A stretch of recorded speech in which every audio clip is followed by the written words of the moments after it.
Et puis on parlera aussi donc de cette conférence avec pour thème Femmes équipées et sauvées pour le royaume. Madame Louis Récla, si je corrige, si je heurte ou si j'écorche, merci de corriger. Louis Récla, c'est bien ça. Louis Récla Zangema, épouse Tsambi, et monsieur Floriano Dieko nous rejoignent sur le plateau du Grand Banja. Maintenant, ils sont dans le couloir. Merci de bien vouloir les encourager, s'il vous plaît. Bon, lui, bien ici.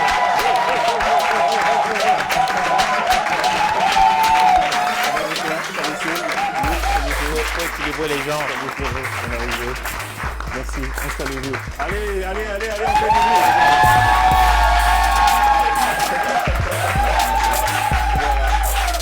Et sur nos premiers invités, il y en a encore deux autres dans les coulisses. Ils vont nous rejoindre dans quelques minutes. Le temps de cuisiner nos deux premiers invités. On dit souvent, Monsieur Dieko, on dit honneur aux femmes, c'est ça?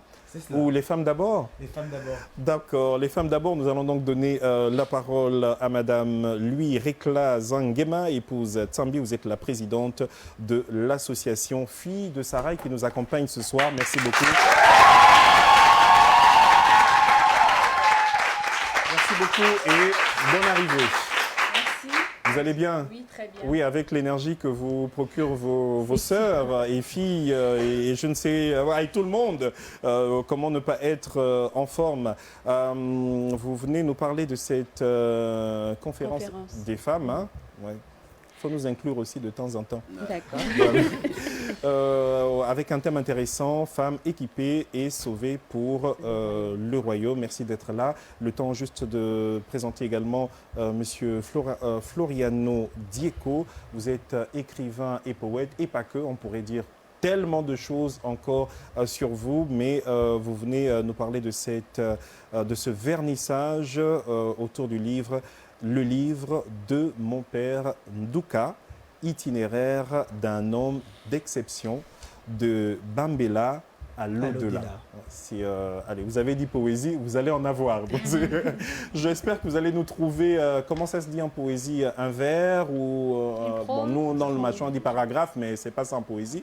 J'espère que vous allez nous partager quand même quelques lignes de ce livre, ou une strophe, c'est ce qu'on dit.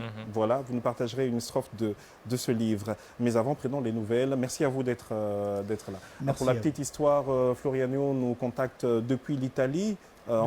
Depuis Paris, pour dire Steve, vraiment on aime ce que vous faites. Est-ce que vous nous permettrez l'opportunité de parler de ce livre qui nous tient à cœur et tout ça. On s'est dit, on est là pour encourager tous les Gabonais, pourquoi pas, et surtout quand c'est des œuvres aussi importantes. Donc on en parle dans quelques minutes. Le temps de donner la parole donc à Madame Ngema Zangema, épouse Tsambi.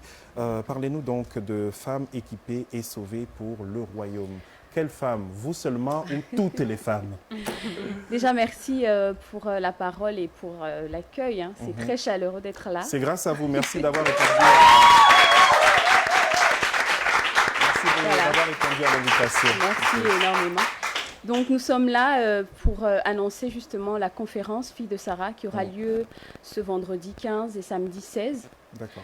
Donc il faut dire que c'est une conférence qui est adressée aux femmes. Bon, c'est clair que si les hommes sont intéressés ou curieux de savoir ce qui va se passer, voilà, ils peuvent venir. Mais principalement, nous invitons les femmes à être présentes. Et ce sera 2 journées entières en fait consacrées à partager avec les femmes autour de la thématique femmes sauvées et équipées pour le royaume. Que doit-on comprendre justement autour de cette thématique femmes équipées et sauvées pour le royaume? En fait, ce qu'il faut comprendre déjà, c'est que il faut comprendre la mission que nous avons la charge dont nous avons la charge en fait, c'est de pouvoir restaurer l'identité de la femme. Parce qu'en fait, on a fait un constat en ce qui concerne la femme, que ce soit dans l'Église ou dans la société, il y a une confusion en fait qui tourne autour de l'identité de la femme, entre ceux qui pensent que la femme devrait se positionner par rapport à l'homme et ceux qui pensent que la femme devrait être en retrait. En fait, il y a cette confusion-là qui fait que la femme ne se retrouve pas toujours.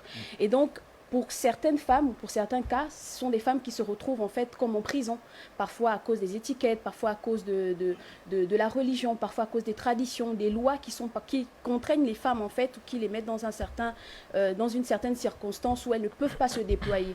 Donc ce thème en fait a pour but déjà de relever les problèmes que vivent les femmes, voilà, ou encore de relever le besoin que la femme a de pouvoir retrouver voilà, son identité, de pouvoir retrouver sa place, que ce soit dans l'église, dans la société, dans la famille, et aussi l'équipement, parce qu'on se rend compte qu'il y a beaucoup de femmes, non seulement qui ignorent leur identité, mais qui parfois ne savent pas comment s'y prendre dans la vie, que ce soit par rapport à leur destin ou par rapport à ce qu'elles veulent faire, dans le cadre de l'église ou encore même de la société. D'accord. Voilà. Et on aurait peut-être dû commencer par là et à vous entendre et le thème et tout ce qui tourne autour. Oui. Donc, l'association Filles de Sarah est une association à vocation ou d'inspiration chrétienne. Voilà. En fait, au départ, il faut dire que nous travaillons d'abord dans un ministère qui a, on va dire, des objectifs de mission pour prêcher l'évangile dans les nations, former les disciples, etc. Et dans ce ministère, il y a plusieurs départements. Il y a un département pour les hommes, pour les femmes. Et en ce qui concerne les femmes, après le constat justement que tout le monde fait, bien sûr, en fait, on s'est posé beaucoup de questions par rapport à la place de la femme, en fait. Et c'est justement en scrutant les Écritures, la Bible, qu'on s'est rendu compte qu'il y a plein de choses à l'intérieur qui nous révèlent qui est la femme et quelle est sa mission ou quelles sont ses missions et ses rôles. Du coup, donc, moi, je vous la pose. oui. Qui est la femme? Je vois que j'ai arraché à Eunice. Allez-y, Eunice Bioguet. Non, mais vas-y. J'ai vu que je vous ai arraché les verres du nez, comme qui dirait allez-y, je vous en prie, Eunice. Non, En fait, vas-y. nous, on est mieux placés pour poser cette poser la question. Effectivement. question. Ouais, parce que elles sont qui est plus la nombreuses femme? que nous dans ce Parce que studio. ça, c'est une question, Donc, on peut écrire mais des tomes et des tomes et Exactement. des tomes et on peut faire tellement de poèmes et de poèmes et de poèmes sur seulement cette question, qui est la femme? Ça, C'est-à-dire que même elle-même, elle n'a pas la réponse. non, mais je ne sais pas, peut-être Attends, que les puisque filles de ça finit Sarah en ont, conférence, qui est la ça femme veut dire et qu'elles quel doivent se est comprendre. son objectif de votre Déjà, regard? c'est là la grande question. Qui est la femme? En fait, on va se rendre compte qu'au travers des Écritures, bon, déjà, il faut expliquer pourquoi on se base sur les Écritures. Parce qu'on se rend compte que l'homme, de façon générale, a tenté de définir que soit l'identité de l'homme masculin ou de la femme, mais il y a toujours eu des défaillances. Et on D'accord. s'est dit, lorsque quelqu'un crée par exemple une machine ou un appareil électronique, et en fait, lorsqu'on achète un appareil électronique et qu'on ne sait pas comment l'utiliser, on a besoin de connaître la notice. Parce que la notice nous donne voilà, le mode d'utilisation de l'appareil, nous permet de connaître comment fonctionne cet appareil-là. C'est Et vrai. donc, on s'est dit naturellement, vu que Dieu est le créateur de l'homme et de la femme, ce serait bien de repartir vers lui pour lui demander exactement, mais qui sont ces êtres en fait? Et il vous a dit quoi, justement? Justement, on arrive. Qui Bon, sont c'est ces pas êtres? ton nous. C'est pas ton nous, mais Oui. vraiment, au travers de la parole, en fait, on a découvert que rien qu'au tout début de la création, il y a déjà le fait, Dieu montre déjà la différence de création entre l'homme et la femme. Des On nous dit traitements que, même. voilà, on nous dit que l'homme a été créé à partir de la poussière et tout. Et la femme, en fait, la particularité de la femme, c'est qu'au moment où Dieu crée la femme, il endort l'homme. C'est pourquoi justement la femme devient... C'est là le début de nos problèmes. C'est là où tout commence. Et il semble que c'est là que le début des problèmes de l'homme ont commencé. Une affaire de côte. Hein. Voilà, Mais ce qui est intéressant dans ce que Oui. vous dites, c'est que, enfin, vous insistez sur le fait que Dieu ait endormi l'homme. Oui. Et j'espère que vous allez insister sur le fait que c'est surtout qu'il a tiré. Exactement, j'en arrive. Elle arrive, Allez-y, elle arrive, alors. elle arrive. Merci. Voilà, donc je disais, c'est ce qui fait justement que la femme demeure un être mystérieux. En fait, c'est Dieu qui détient véritablement la notice. C'est pourquoi, en fait, dans notre mission, nous essayons de ramener la femme au Créateur pour recevoir véritablement la définition de qui elle est. Et puis, comme on le sait, hein, dans la création de la femme, on nous dit bien qu'il a pris pas la côte, parce que les versions et les versions originelles, en fait, nous disent qu'il a pris le côté. Donc, il a pris une partie de l'homme pour faire la femme. C'est pourquoi, pour nous, on ne dit pas que l'homme est supérieur à la femme, mais on dit que les deux sont complémentaires. Voilà. Que la femme sans l'homme n'est rien et l'homme sans la femme n'est rien. Monsieur Dieko, vous voulez répondre?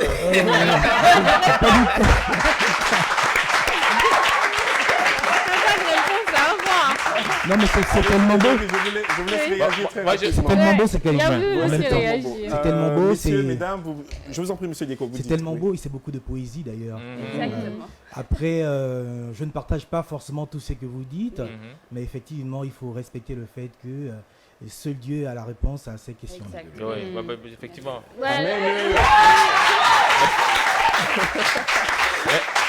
Moi, je vais coller à cette dernière phrase. Hein. Dieu, effectivement, a la réponse à ça. Parce que nous, franchement, on souffre tous les jours. Hein. On ne sait pas comment vous gérez, nous. Hein. Même quand on se retrouve à l'église, on finit en palabre. On se retrouve au bar, on finit en palabre. Placement des familles, on finit en palabre. Bon. À un moment donné, au début de vos propos, vous l'avez dit, la femme, tantôt, elle a des fois envie d'être devant, mais il y a un mais.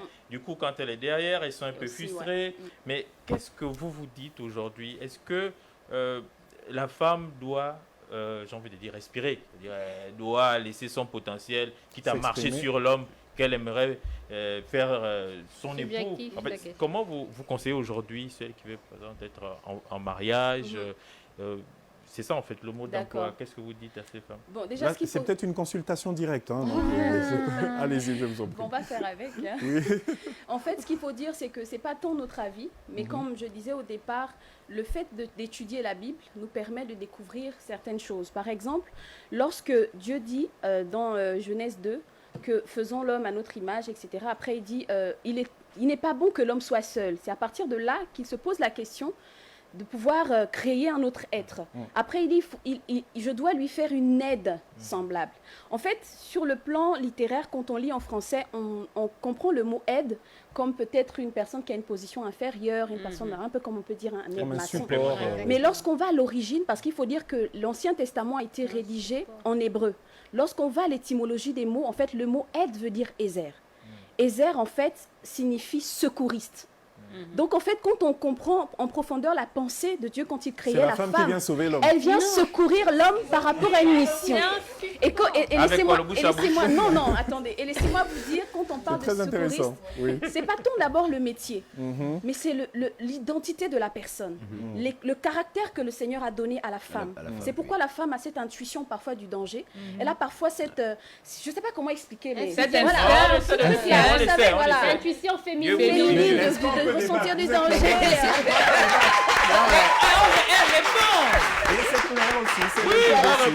Et donc, en fait, pour nous, on estime que la femme n'est ni en position en avant, ni en arrière. Et quand on lit la suite du passage de la Bible, en fait, on voit que quand l'homme découvre la femme, il dira « je l'appellerai ». Désormais femme. Femme, en fait, en hébreu, c'est Isha. Ça veut dire qu'elle a été tirée de l'homme. Donc, c'est une autre partie de l'homme. Mais c'est une partie de l'homme, en fait. Donc, quand on le dit, c'est pour dire qu'elle n'est pas en arrière, elle n'est ni devant, mais elle est en face. Le face-to-face, donc c'est comme son... On va dire ça comment son alter ego. Exactement. En fait, c'est son face-à-face, en fait. C'est pourquoi, en fait, on estime que les hommes ont véritablement besoin des femmes, comme les femmes aussi. Et ça, on va dire ça... On viendra, même si ce n'est pas pour les hommes, mais je crois qu'on viendra. Oui, moi je voulais savoir, donc, est-ce que finalement, du point de vue biblique, parce que vous partagez beaucoup le point de vue biblique, du point de vue biblique, est-ce que vous partagez l'assertion qui dit la place de la femme est à la cuisine? Justement, on en arrive. Quand on parle de... Finissons d'ailleurs avec ça.